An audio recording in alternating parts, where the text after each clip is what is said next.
Hamid. Thank you, Madam Deputy Speaker. I would like to thank my right honourable friend, the member for Chingford and Woodford Green, for bringing this important debate on the effectiveness of on the Magnitsky-style sanctions for serious human rights abuses forward.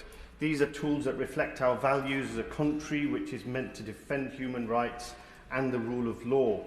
Under the UK's autonomous sanctions framework built on the Sanctions and Anti-Money Laundering Act 2018 and reinforced by subsequent legislation, the global human rights sanction regime allows us to target individuals and entities responsible for gross violations of human rights, including asset freezes and travel bans.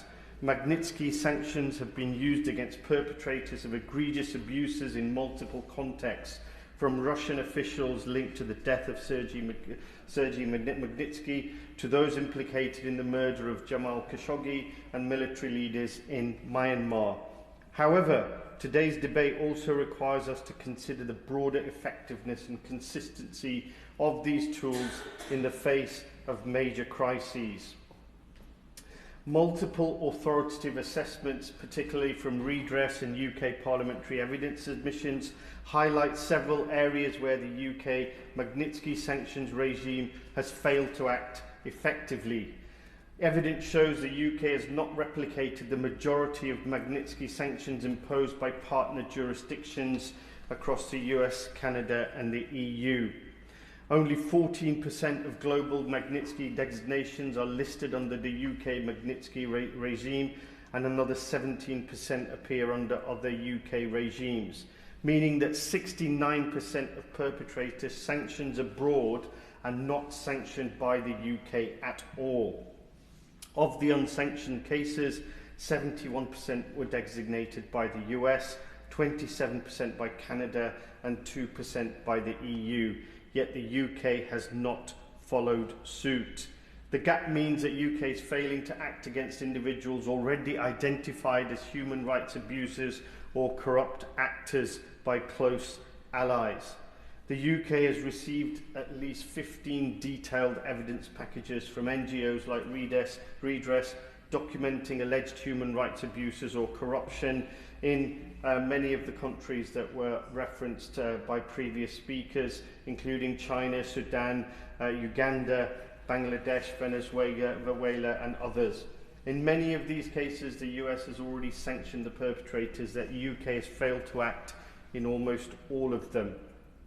In terms of the use of the legal powers available, according to parliamentary evidence, since September 2021, the UK sanctioned only 3 individuals under its Magnitsky human rights regime, compared with 105 designation in the preceding period under the previous Foreign Secretary.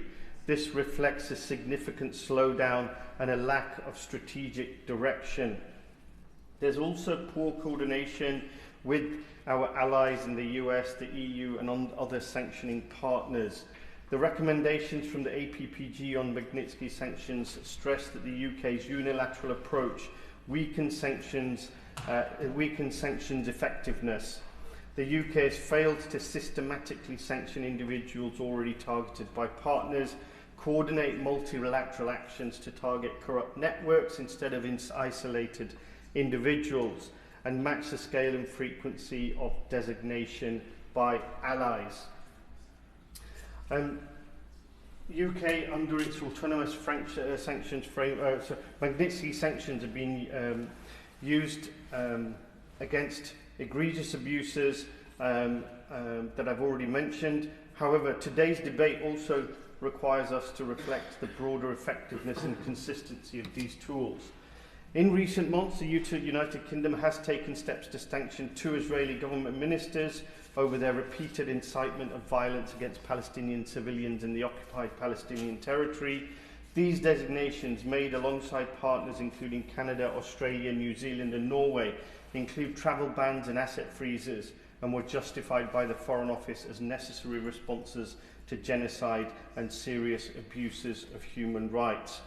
Moreover, the UK has suspended trade negotiations with Israel in response to its ongoing military offence in Gaza and related violence in the West Bank, and applied sanctions against settlers and settler organisations linked to violence against the Palestinian communities.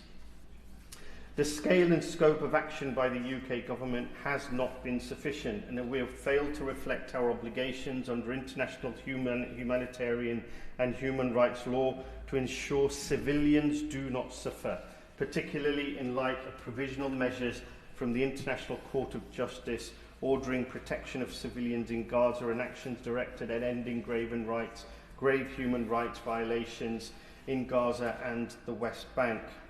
The sheer scale of suffering in Gaza, including the blockade's effect on civilians and the risk of mass starvation, must prompt far stronger measures, ranging from broader sanctions and trade restrictions to enforcement of legal obligations to prevent atrocities. Instead, we see 37 NGOs, including MSF and IRC, ousted and banned from providing aid across the West Bank and Gaza with impunity. This is despite nearly 1.9 million displaced Gazans being vulnerable to shortages of tents, shelter materials, medical assistance, clean water and sanitation support during winter. And still we refuse to go further on sanctions and punishment on Israel's actions. At the same time, the UK government has stressed its continued support for Israel's security whilst the Israeli government expands illegal settlements deeper and deeper into Palestinian territory. We have recognised the state of Palestine, which is a welcome step, but we must follow that up with fulfilling our obligations under that recognition for the Palestinian people. All of this illustrates an essential point. Magnitsky-style sanctions are neither symbolic nor irrelevant, but their effectiveness depends on consistent, principled application, rigorous enforcement, and alignment with broader obligation and foreign policy goals. Targeted sanctions are most effective when they clearly align with international law, evidence, and credible human rights concerns, are coordinated with international partners to avoid loopholes and politicization, and are part of a broader strategy that includes diplomacy, humanitarian advocacy, and engagement with multilateral justice mechanisms. Used in isolations, sanctions risk being dismissed as gestures rather than instruments of accountability. Used in coordination with wider action, they can contribute meaningfully to deterrence, pressure for change, and justice for victims.